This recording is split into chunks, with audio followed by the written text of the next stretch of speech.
اس ماہ کے علم و آگہی میگزین میں عائشہ ندیم صاحبہ نے عید قربان کے حوالے سے اپنی آپ بیتی بیان کی ہے۔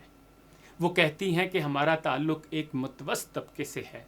میرے شوہر ایک فرم میں کلرک ہیں، شام کو فارغ وقت میں ایک دوست کے ساتھ پراپرٹی کا کام بھی کرتے ہیں اور مناسب گزارا ہو جاتا ہے۔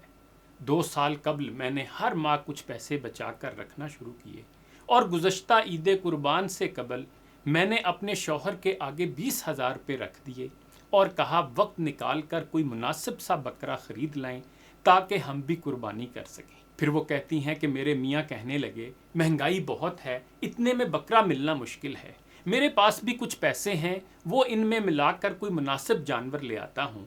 تم تو جانتی ہو میری دونوں بہنوں کے گھر میں بھی قربانی نہیں ہو رہی، محلے میں بھی کچھ ایسے گھر ہیں جنہیں کوئی گوشت نہیں دیتا، تو انہیں بھی بھیج دیں گے۔ پھر عائشہ بہن کہتی ہیں کہ خاوند کی یہ بات سن کر میں نے فوراً کہا کہ میں نے ایک پوری ران روسٹ کرنے کے لیے رکھنی ہے اور ایک ران کا کبابوں کے لیے قیمہ بنوانا ہے، اور کتنا عرصہ ہو گیا گھر میں نہاری نہیں بنی، وہ بھی بنانی ہے، اور بچے چانپوں کا گوشت شوق سے کھاتے ہیں۔ میں نے تو کب سے سوچ رکھا تھا کہ جب بھی قربانی کی تو سارے شوق پورے کروں گی، تو آپ کیا چاہتے ہیں گھر میں قربانی ہو، ہم پھر بھی ترستے رہیں؟ بکرے میں سے آخر گوشت نکلنا ہی کتنا ہے جو آپ رشتہ داروں اور محلے داروں میں بانٹنے کا ارادہ کیے بیٹھے ہیں؟ پھر وہ کہتی ہیں کہ میرے شوہر میری الٹی سیدھی باتیں سن کر چپ ہو کر بیٹھ گئے۔ کچھ دن گزرے تھے کہ ہیضے کے وائرل انفیکشن نے 2 دن میں ہی پورے گھر کو لپیٹ میں لے لیا۔ اتنے ماہ کوشش سے قربانی کے لیے جو پیسے بچائے تھے روزانہ ڈاکٹروں کے چکر اور دوائیوں اور ڈرپوں پر خرچ ہو گئے۔ ایک صبح میرے شوہر نے مجھے کہا کہ قربانی کا مطلب دوسروں کے لیے ایثار ہوتا ہے۔ اگر اپنا پیٹ بھرنا ہی مقصود ہے تو اسے قربانی کا نام دینے کی کیا ضرورت ہے؟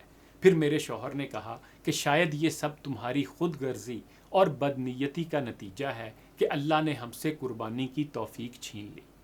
اللہ کو ایسی قربانی قبول ہوتی تو اس آزمائش میں نہ ڈالتا۔ پھر عائشہ صاحبہ کہتی ہیں کہ شوہر کی باتوں نے میری آنکھیں کھول دیں۔ میں نے سوچا کہ ہر عید قربان پر ہمیں کئی گھروں سے گوشت آ جاتا ہے، مگر اپنے گھر میں قربانی کرنے کی نوبت آئی تو میری سوچ کتنی عجیب ہو گئی۔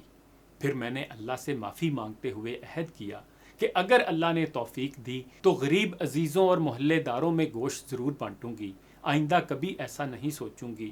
خلوص دل سے مانگی گئی دعا کو اللہ تعالیٰ نے یہ شرف قبولیت بخشا کہ اسی سال سبب بنا دیا۔ ہوا یوں کہ عید سے چند دن قبل میرے شوہر گھر آئے اور کہنے لگے آج ایک پراپرٹی کا سودا ہوا ہے جس سے میرے حصے میں 70,000 روپے آئے ہیں۔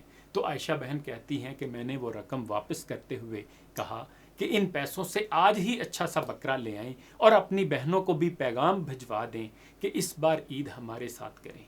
مجھے اچھی طرح سمجھ آ گئی تھی کہ نیتیں اعمال پر کس طرح اثر انداز ہوتی ہیں۔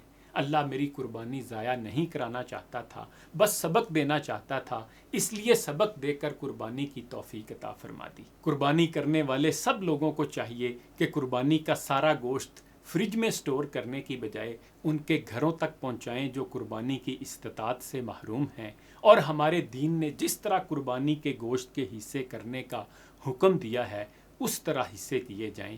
اللہ ہماری نیکیوں کو قبول کرے۔ انہی گزارشات کے ساتھ اجازت چاہوں گا۔ اپنا خیال رکھیے گا۔ اللہ حافظ۔